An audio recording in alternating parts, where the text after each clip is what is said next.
Buenos días a todos y bienvenidos a la flamante primera edición del Foro Madrid en Argentina. Es una gran alegría y orgullo para mí tenerlos aquí.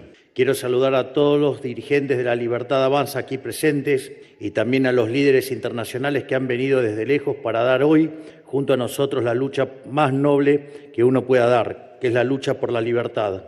Y quiero dirigir un saludo especial a mi gran amigo, Santiago Abascal, que es el autor intelectual e inspirador de este foro.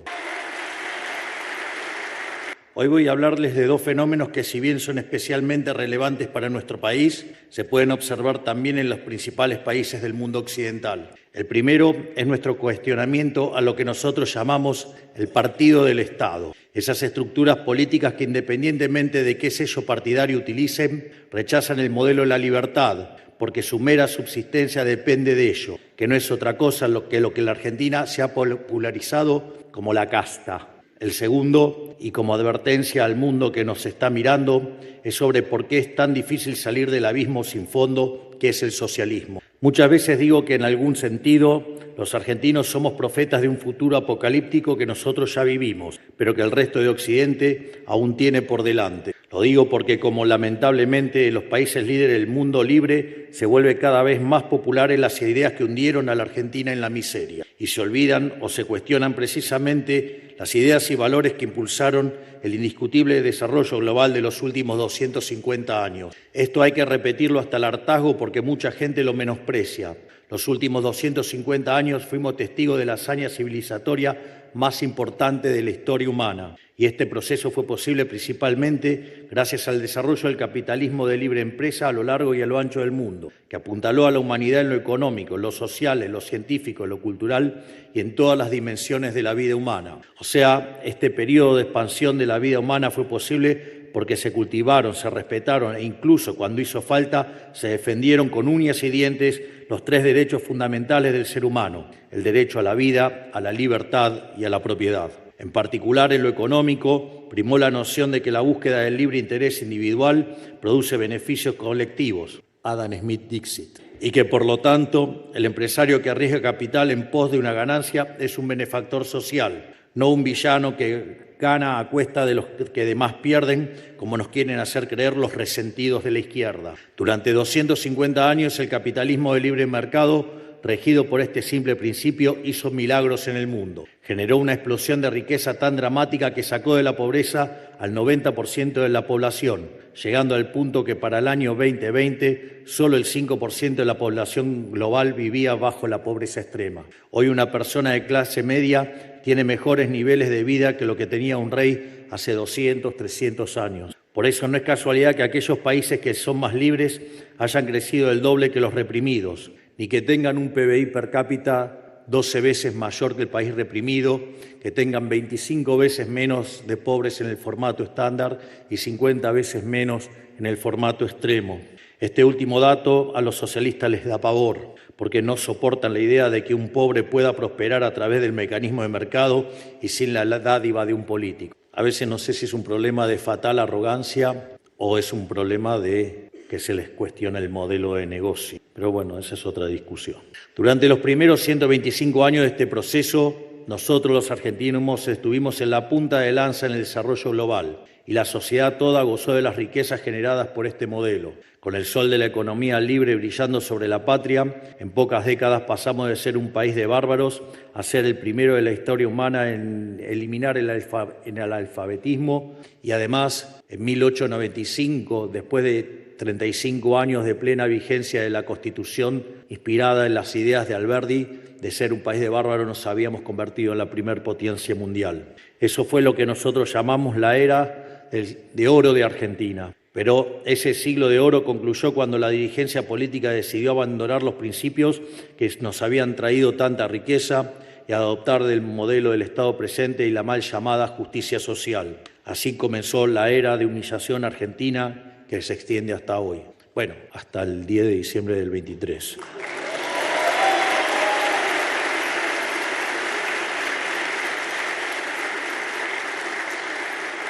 En nombre de la justicia y la igualdad, tuvimos un Estado omnipresente, controlador y opresivo que se arrogó el derecho de robarle a uno para darles a otros, de acuerdo al capricho del burócrata de turno. En nombre de la solidaridad, tuvimos déficit fiscal 113 de los últimos 123 años. Y quiero hacer una aclaración porque en esos 10 años que no tuvimos déficit financiero fue porque Argentina estaba en default.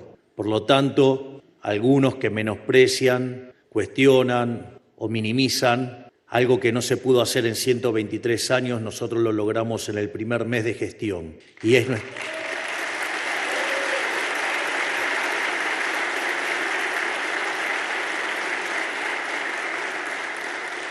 es nuestro compromiso seguir manteniéndolo. Y de hecho, próximamente estaré yendo al Congreso de la Nación Argentina a exponer lo que son las bases del déficit cero para terminar de una vez con este cáncer que es el déficit fiscal, las crisis fiscales y el desastre macroeconómico que ha hundido a la Argentina en la pobreza.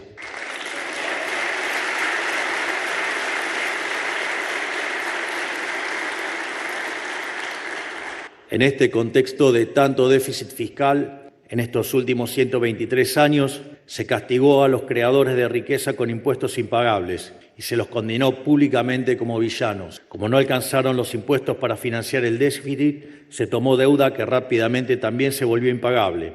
Y cuando ya nadie nos quería prestar, porque nos habíamos convertido en el mayor defaulteador serial de la historia moderna, comenzaron a imprimir dinero de manera indiscriminada. Y el mismo ciclo inició y culminó una decena de veces, castigando a la sociedad mientras los políticos y sus amigos se hacían cada vez más ricos, o los familiares.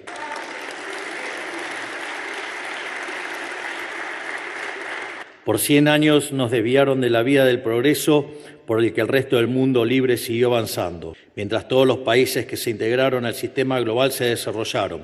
Nosotros tiramos a la basura la posición de privilegio de la que partíamos, dilapidamos el stock que nos costó tanto acumular y pasamos de tener el PBI per cápita más alto del mundo a ser una nación donde hoy tiene el 60% de la población pobre. Y todo esto se hizo con un solo objetivo: transferir riqueza de la sociedad toda a los políticos de turno y su clientela. Eso es lo que denominamos el partido del Estado. Para entender de qué hablo cuando me refiero al partido del Estado, tenemos que separar a la población en dos grandes grupos: los pagadores de impuestos y los consumidores de impuestos. Entre los consumidores de impuestos se encuentran obviamente las ratas del poder, que en vez de ver en la política como vocación de servicio, ven una caja a la que parasitar de por vida y un medio para enquistar a su familia en el Estado como si fuera un título nobiliario, el Estado como un botín de guerra. Es curioso, por no decir indignante, porque resulta que los mismos que en la televisión se pelean como si fueran perros y gatos, en el Congreso terminan siempre votando juntos cuando se trata de joder a la sociedad. Y vaya que ustedes lo ven en el Parlamento Europeo.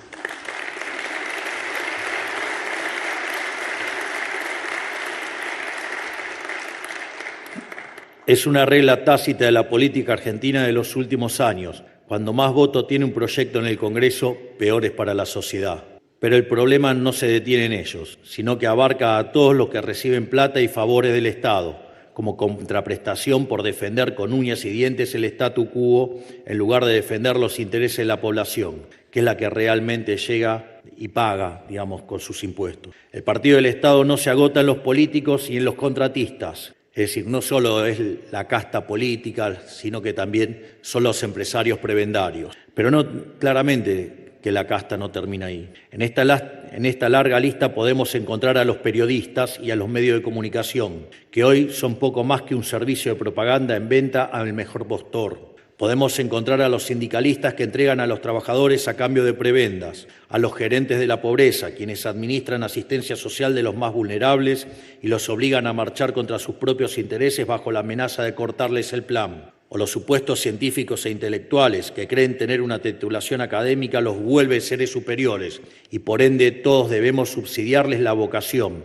Si tan útiles creen que son sus investigaciones, los invito a salir al mercado como cualquier hijo del vecino. Investiguen, publiquen un libro y vean si la gente le interesa o no, en lugar de esconderse canallescamente detrás de la fuerza coactiva del Estado. También podemos hablar de los artistas amigos del régimen, que reciben cuantiosas sumas de dinero para ir a dar recitales para 30 personas y sacarse fotos con el intendente y el gobernador. Muy interesante, días atrás, el cantante de Los Ratones Paranoicos, Juanse, señalaba que si bien él originalmente tenía una posición favorable al Estado, había visto que las cosas, que estaba oliendo podrido, porque decía, no puede ser que vayas a dar un recital a Caleta Olivia con 50 personas y cobres como si estuvieras llenando el Madison Square Garden. Entonces, en ese sentido, me parece que hay que ver cuándo, digamos, las retribuciones que están cobrando esos artistas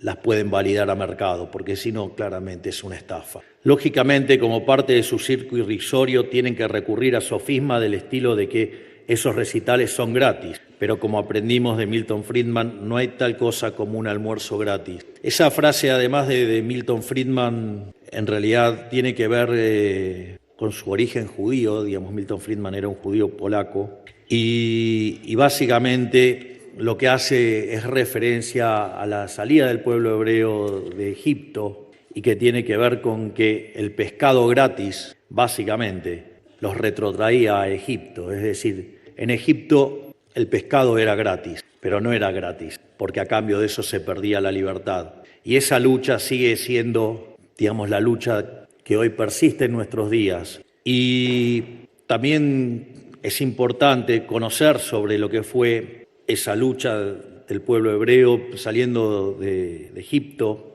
porque hay una parte que no muchos tienen conocimiento, donde uno cree que cuando el pueblo hebreo dejó Egipto salieron todos. Lamentablemente no fue así. Como dice la Torá, 1 de cada 5. Por lo tanto, quiero que sepan que ustedes pertenecen al grupo de valientes del 20% que tiene y pone lo que tiene que poner para abrazar la idea de la libertad, y que aún los propios pueden estar tirando en contra de lo que uno está buscando, que es la libertad.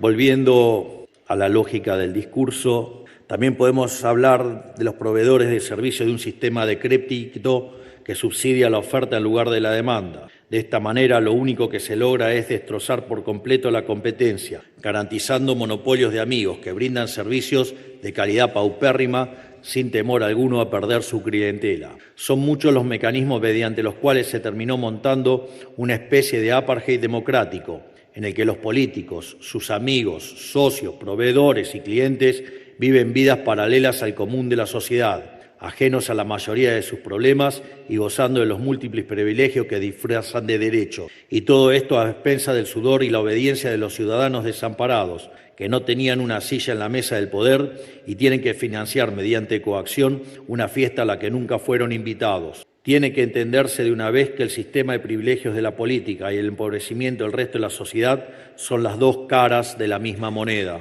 Este sistema de apartheid mostró su cara más grotesca durante la pandemia, que dejó a la gente sin trabajo y a los chicos sin estudio por más de un año, mientras los políticos, que se llenaban la boca hablando de salvar vidas, se robaron las vacunas para sus amigos. Imagínense lo que vale la vida de estas personas para esta gente, acá en Argentina y en todo el mundo. Con el agravante que días atrás, quien fuera el ministro de Economía del autócrata, porque hoy sí vale decirle el autócrata golpeador Alberto Fernández, confesó que como la pandemia les levantaba la imagen, la usaron y nos encerraron por rédito político. Y tranquilo, dale con todo, me encanta.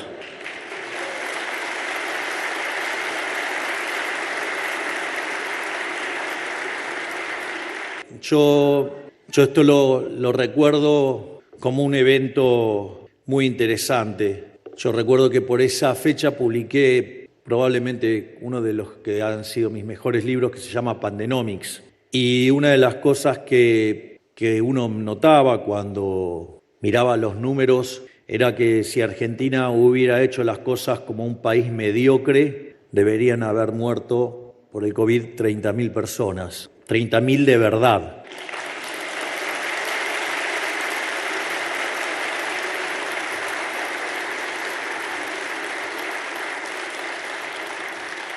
Sin embargo, esa cuarentena criminal, digamos, se terminó llevando 110.000 personas por encima de lo que hubiera sido lo normal. Es decir, murieron 140.000 personas, pero 110.000 fueron responsabilidad de un gobierno criminal. Un gobierno que, cuando se le señalaba lo que estaba ocurriendo, mandaba a sus esbirros mediáticos, a esos periodistas pauteros, corruptos, ensobrados, a perseguir a todos aquellos que criticábamos la cuarentena.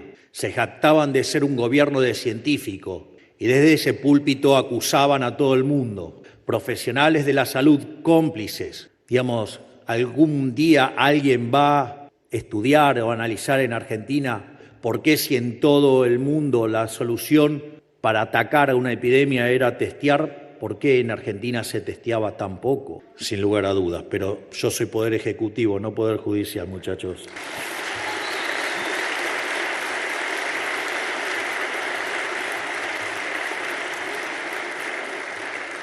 Y también son cómplices de estos los periodistas que tanto festejaban el Estado presente, que tanto festejaban el quédate en casa, digamos, o esos delincuentes que andaban con una remera que decía la Pedro Can, que era el líder de la infectocracia y nos encerraba a todos brutalmente. Sí, así nos dejó. Por lo tanto, ese partido del Estado tuvo el año pasado en Argentina a su candidato más deseado, sin lugar a dudas. No sé si recuerdan, pero en el balotaje del año pasado no hubo una sola organización social, sindicato, cámara empresaria, ONG, asociación civil o actor corporativo de relevancia que no saliera a pedir el voto por Sergio Massa. La AFA y decenas de clubes pidieron el voto por Massa, los radicales pidieron el voto por Massa, hasta la bendita sociedad rural lo apoyó. Ni que hablar de esos periodistas que llamaban a votar en blanco en el balotaje o no ir, ¿no? Que era la forma de ser cómplices, y ni que hablar de aquellos que presagiaban una victoria abultada, contundente e irrebatible de Massa. No les salió.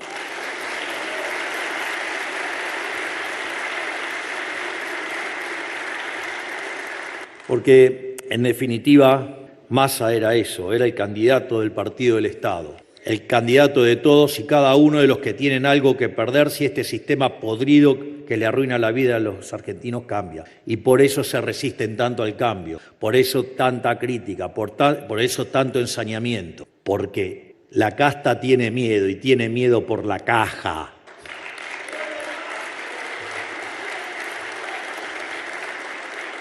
Pero también ese candidato era el candidato de los cobardes, que preferían una servidumbre tranquila antes que una libertad peligrosa, que seguramente les iría mejor con el modelo de la libertad, pero fueron paralizados por el riesgo que siempre conlleva el cambio. Bueno, sí, claro. Bueno, el resto es historia conocida. El 19 de noviembre, más de 14,5 millones de hombres y mujeres libres derrotaron al Partido del Estado y sus aliados, y eligieron dejar atrás el modelo que les había arruinado la vida para asumir el riesgo de la libertad, incluso sabiendo muy bien lo duro que iba a ser la transición en términos económicos, porque nosotros siempre le dijimos la verdad. Si hay algo que me pueden achacar es que siempre digo lo que pienso y a los efectos prácticos verán que siempre hago lo que digo. Es decir, mi palabra se cumple.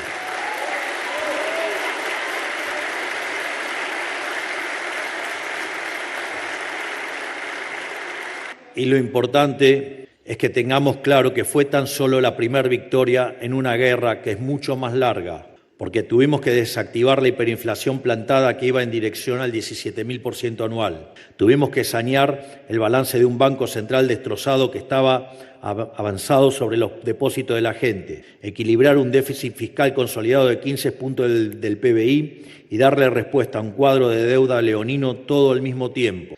Aviso que si me pongo a hacer toda la descripción se me va una hora y no quiero arruinarles el día con una exposición tan extensa. Porque a través del DNU 70, la ley base e infinitas medidas cotidianas, estamos llevando a cabo las reformas estructurales en materia fiscal, tributaria, laboral, burocrática y desde regulación económica más grande de la historia, sin las cuales no podría haber recuperación económica posible. En este sentido, quiero decirles que la reforma estructural más grande que se hizo en la Argentina fue la que se hizo durante el gobierno de Carlos Saúl Menem a inicio de los 90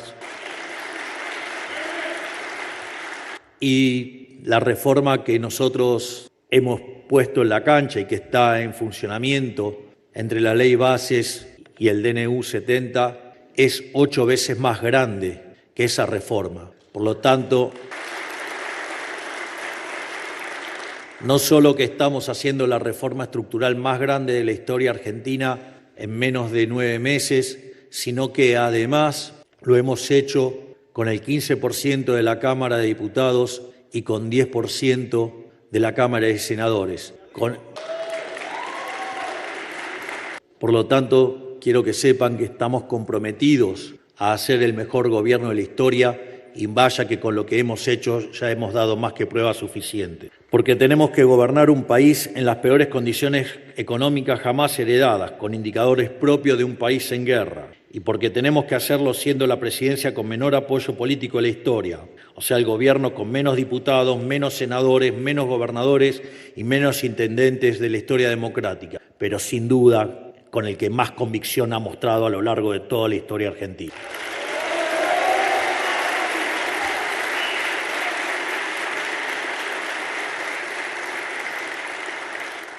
Y hoy, habiendo controlado la inflación, ya que se encuentra en un sendero descendente, habiendo frenado el dólar, habiendo logrado el superávit fiscal y comercial sostenido por primera vez en 20 años y habiendo atraído inversiones por más de 50.000 millones de dólares, lo estamos haciendo. Habiendo hecho todo esto, aún así la gran mayoría de la política, del periodismo, las asociaciones civiles y demás actores corporativos ponen el grito en el cielo y nos llaman insensibles y crueles, y lo hacen en nombre de los pobres, mientras al mismo tiempo ponen palos en la rueda deseando que todo estalle. Pareciera que no supieran que el mejor programa social de asistencia a los más vulnerables es exterminar la inflación, y los que acusan justamente son los fracasados hiperinflacionarios que destrozaron la moneda en el país.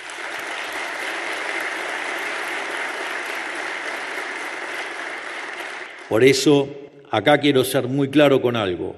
El Partido del Estado conoce bien la gravedad del cuadro heredado. Incluso los analfabetos económicos comprenden que los recursos son finitos. Ellos saben perfectamente bien que si se aplicaran los aumentos del gasto que ellos reclaman, romperían la estabilidad económica por la que todos los argentinos nos hemos esforzado tanto, porque esto que hemos logrado es un esfuerzo de todos los argentinos y por ende debemos cuidarlo con uñas y dientes contra los degenerados fiscales que intentan romper y destrozar a la sociedad.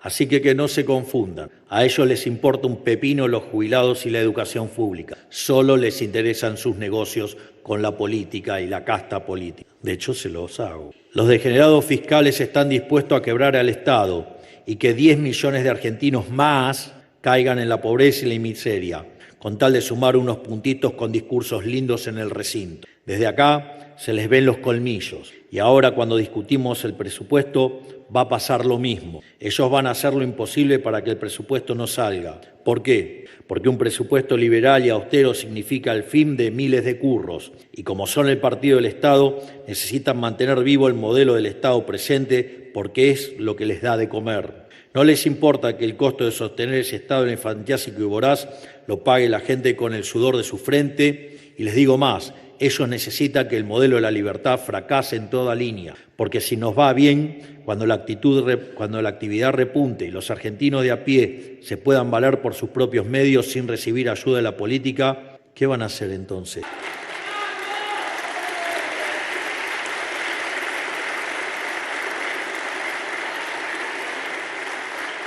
Me están expoliando el discurso. Digo, justamente no vuelve más porque nadie va a necesitar de los políticos. Y no hay nada que les moleste más en la vida a un político que un trabajador que no los necesita. Por eso, el único juego de la oposición es boicotear nuestro programa económico y no les importa cargarse a la gente en el camino. Bueno, ¿saben qué? Vengan, nosotros estamos dispuestos a morir con las botas puestas.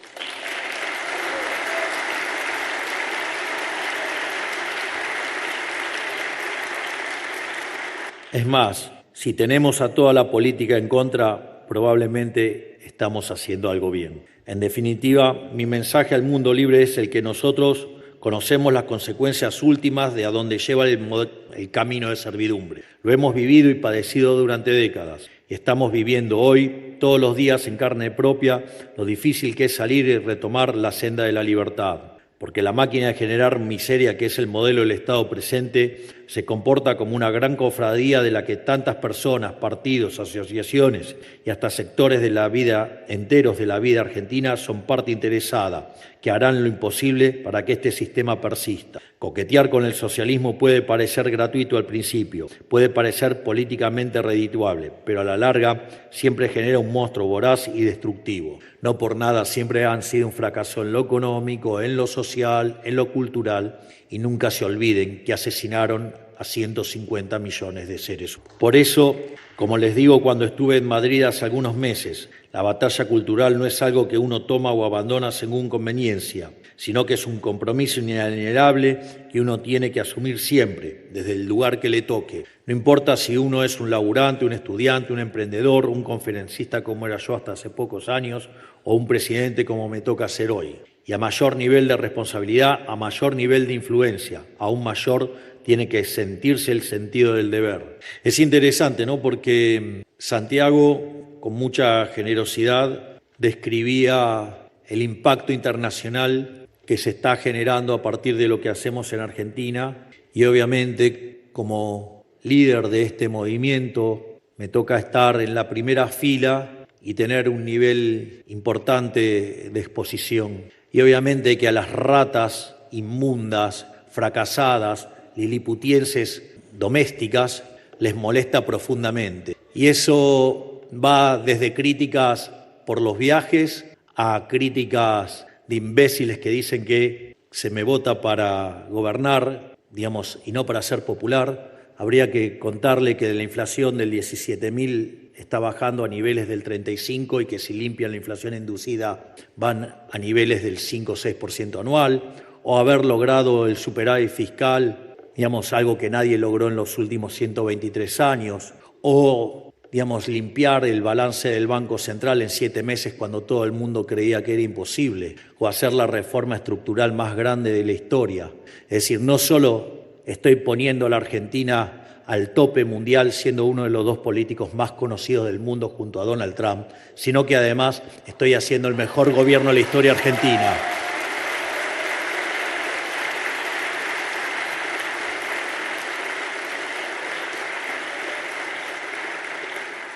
Por lo tanto, como les decía, a mayor nivel de responsabilidad, mayor influencia. Es decir, tienen que alzar cada vez con más fuerza la voz. ¿Por qué? Porque como nuestros adversarios siempre juegan con ventaja, no podemos dar el lujo de relajarnos, porque tienen su gente metida en todos los niveles de Estado, tienen la fuerza de los sindicatos y de las organizaciones sociales, tienen a los empresarios prebendarios que viven del Estado y los financian, tienen los organismos supranacionales, las ONG, los medios de comunicación, los periodistas pauteros y la industria del entretenimiento. O sea, realmente han construido una hegemonía no solo en Argentina, sino global, con un aparato de propaganda capaz de hacer que la gente se cuestione los hechos más básicos de su propia existencia. Digo, no hay nada más interesante que ver la agenda verde, ¿no? La agenda ecologista, donde si ustedes llevan esa agenda al extremo, para no contaminar el planeta, tendrían que directamente eliminar la vida humana.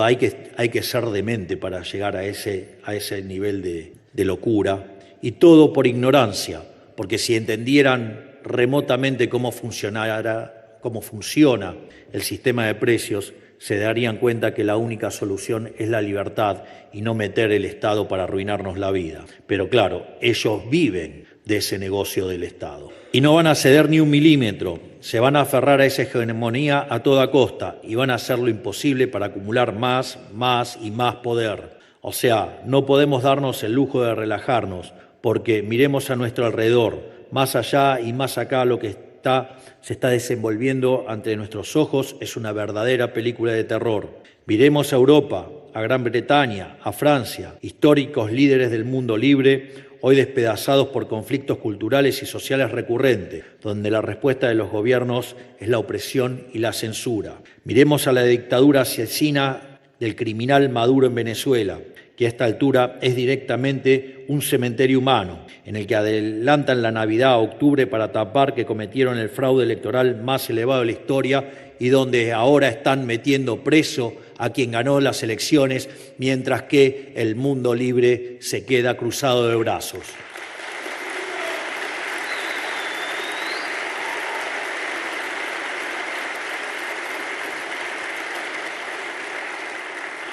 Hay que entender de una vez por todas que para que el mal triunfe solo basta con que los justos no hagan nada. Con esas posiciones tibias, políticamente correctas, o los imbéciles del centrismo bien pensante, lo único que logran es que el zurderío inmundo nos lleve por delante.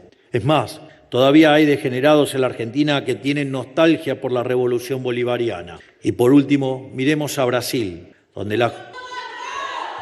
la justicia dicta el poder petista, ahora mismo está prohibiendo X, que no es otra cosa que la arena pública, donde los ciudadanos brasileños y del mundo pueden expresar su voz y expresar su disidencia. O sea, quieren prohibir el espacio donde los ciudadanos intercambian libremente sus ideas. ¿Quién sino un tirano que está equivocado en todo puede avalar semejante acto de opresión?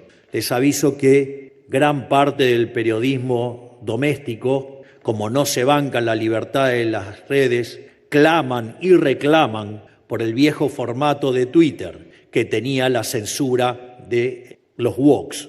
Es decir, claman por el derecho a la libertad de expresión, pero sucede que libertad de expresión solo para ellos y censura a los que piensan distinto. ¿Eso es libertad, muchachos? Por favor, ¿por qué no toman un rato y se escuchan solitos y ven lo vomitivo y repugnante que son tratando de hablar de libertad, mientras que persiguen a los que verdaderamente defendemos la libertad?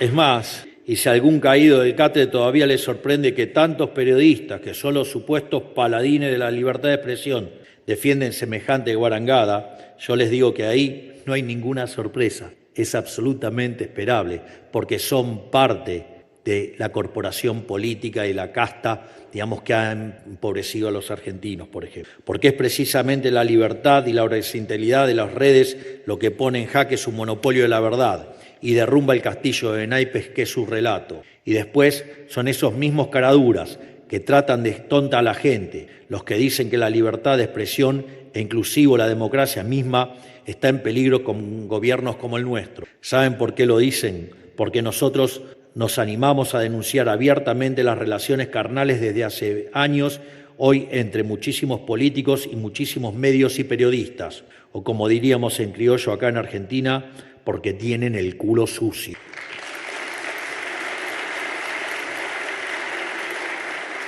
Por eso es que no hay que abandonar nunca la batalla, hay que darla siempre, desde el lugar en el que estamos, sin cuartel, y aunque nos cueste la vida. Y hay que darla tirando con el mismo fuego que tiran ellos, no prendiendo velas, ni pidiendo perdón ni permiso. Ya vimos a dónde lleva ese camino de los tibios. Porque como dicen las Sagradas Escrituras, ellos nos atacan, llenos de insolencia y de impiedad, para exterminarnos a nosotros, a nuestras mujeres y a nuestros hijos, y para apoderarse de nuestros despojos. Nosotros, en cambio, luchamos por nuestra vida y por nuestras costumbres. El cielo los aplastará delante nuestro. No les tengan miedo.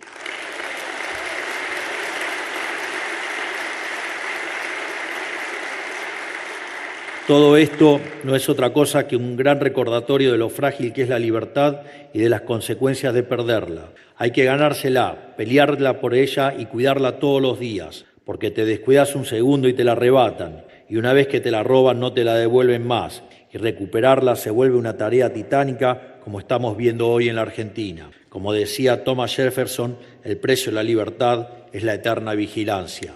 Por eso es tan importante que estemos aquí hoy, porque los valores y libertades básicas que hicieron de Occidente la hazaña civilizatoria más importante de la historia de la humanidad realmente está en peligro, en la región y en el mundo. ¿Y saben cuál es la única forma de salir adelante? Con lealtad entre nosotros, con organización y con fe en la rectitud de nuestras ideas. Solo así, a la larga, vamos a triunfar a pesar de tener todo en contra. Y por eso es tan importante tu iniciativa, Santiago, y por eso tanto te debemos y por eso tanto nuestro agradecimiento eterno hacia tu enorme tarea e iniciativa. Gracias, Santiago.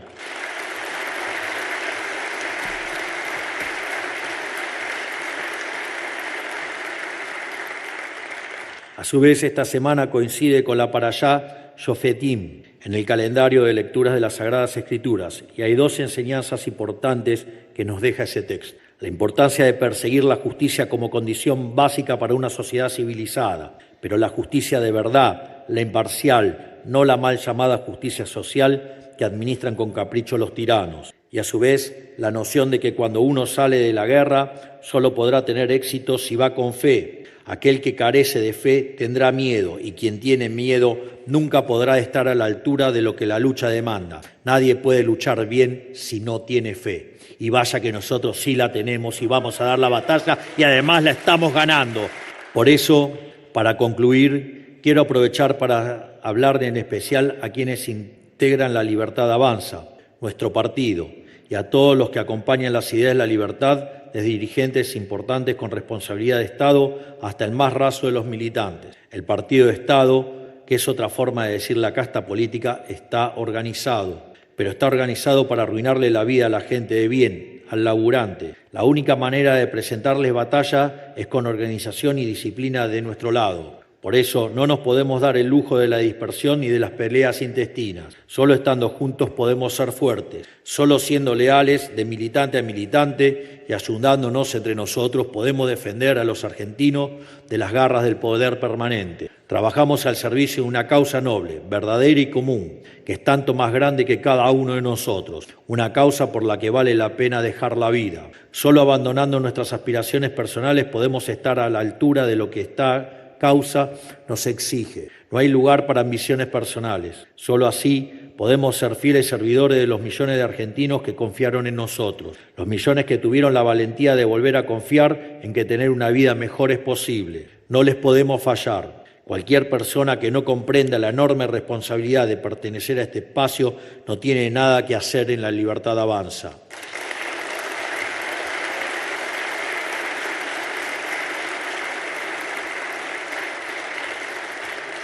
Quienes sí lo comprendemos, le decimos a los argentinos que no teman, porque nuestra fe es tan grande como el desafío que tenemos por delante y porque estamos dispuestos a sacrificarlo todo, a perderlo todo, con tal de dar vuelta a esta página siniestra de la historia, con tal de cerrar una vez y para siempre la tragedia que fue esta última era de humillación argentina, para así poder inaugurar un nuevo ciclo de oro que restaure a la nación argentina como el faro del mundo libre que supo ser. Aunque el partido del Estado haga lo imposible por evitarlo, aunque hagan lo imposible para aferrarse a este modelo que solo trajo miseria, la Argentina será libre. Los argentinos seremos libres y la libertad nos hará prósperos, porque no importa la cantidad de soldados, nunca importó. Ya lo hemos demostrado una y otra vez y lo demostraremos las veces que haga falta. Lo único que importa son las fuerzas que vienen del cielo. ¡Viva la libertad, carajo! ¡Viva la libertad, carajo! ¡Viva la libertad, carajo! Muchas gracias a todos.